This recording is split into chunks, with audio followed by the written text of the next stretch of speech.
दोस्तों नमस्कार। कैसे हैं आप दोस्तों? दो टॉपिक पे मुझे बात करनी है आपसे।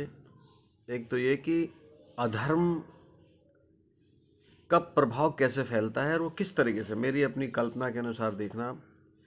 और रावण के बाद कोई ऐसा अभी तक आया नहीं जिसकी नाभि में अमृत हो और ये पता सिर्फ उसके किसी खास कोई हो। कोई दूसरा ऐसा खलनायक मैंने पढ़ा नहीं जिसकी नाभि में अमृत है रावण के बाद, कि रावण के अलावा किसी में पढ़ा नहीं मैंने। आपको ने पढ़ा हो तो बताइएगा। अधर्म ऐसे फैलता है, आपको ये मेरी कल्पना अच्छी लगेगी, कि जैसे किसी व्यक्ति को, किसी एक व्यक्ति को बिजली का करंट लग जाए और करंट लगते लगते दूसरा उसके संपर्क में आ जाए, तो जो दूसरा संपर्क में आएगा पहले वो दुर्घटनाग्रस्त होगा, फिर वो होगा जो पहले लगा था। ऐसे करके जितने भी संपर्क में आते रहेंगे, सबसे लास्ट वाला सबसे पहले उसको हानि पहुंचेगी, सबसे लास्ट वाले को। आप समझ गए ना? अधर्म बिल्कुल ठीक इसी तरीके से ही जकड़ता है। जो जैसे संपर्क में आता चला गया तुरंत नुकसान, तो उसको इस तरह की गति अधर्म की और पकड़ ऐसी है कि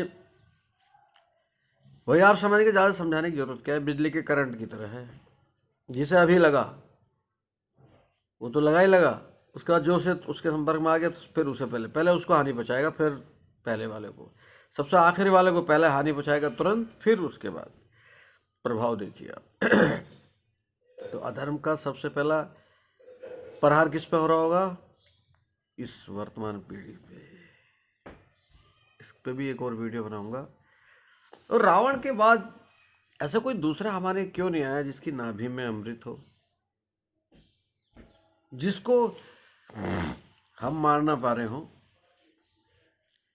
और नाभि में अमृत का क्या मतलब है? इसके आध्यात्मिक पहलू है बहुत सारे, कि नाभि में अमृत का क्या मतलब है। आप अपने अपने सुझाव जरूर दीजिए दोस्तों। इस पे बड़ा विषय, इस पे हम बड़े वो बनाएंगे कि भाई अधर्म जकड़ रहा है, ऐसे करंट लग रहा हो, तो जो सबसे आखिर में संपर्क में आएगा वो पहले, सबसे ज़्यादा पहले हानि उससे होएगी। उसके बाद धीरे धीरे उनको जो मतलब सबसे पहले जो संपर्क में आएंगे उनको बाद में, जो आखिर में संपर्क में आ रहा होगा ना। जैसे हमारी वर्तमान पीढ़ी अधर्म की, अधर्म में सभी चीज़ें हैं, भ्रष्टाचार, झूठ और भी तमाम बुरी आदतें जितनी भी हैं। और अधर्म जकड़ता है सीधे, वो नाभि वाली बात करते हुए रावण ने की नाभि में अमृत था। अधर्म सीधे आदतें खराब करता है, अपनी आदत डलवा देता है अधर्म। आदत, आप अभी इंटरनेट चलाइए, सबसे ऊपर वो साइटें खुली मिलेगी जिनकी हमें जरूरत नहीं, जो हम खोलना चाहते ही नहीं। इंटरनेट पे भी हमारा अधिकार नहीं चल रहा है कि हम अपनी साइट जो खोलें वही आए, या कुछ ऐसी आए जो जिसको देखने में तकलीफ ना हो। हमारा यहाँ जो सबसे ज़्यादा जिसने परिवर्तन किया इस युग को, इलेक्ट्रिसिटी ने, इंटरनेट ने, वो हमारे कंट्रोल में नहीं है। ऊपर वो सब चलेगा जो हम देखना चाहते नहीं, तो कंट्रोल से बाहर है ना। देखो, एक पॉइंट तो बता दिया मैंने, ऐसे बहुत सारे बताऊंगा। आप अपने कमेंट करके बताइए दोस्तों। आप लोगों के कमेंट पे भी बहुत मज़ा आता है। कल मैंने एक कमेंट पे धन्यवाद अदा किया इंद्रजीत जी का।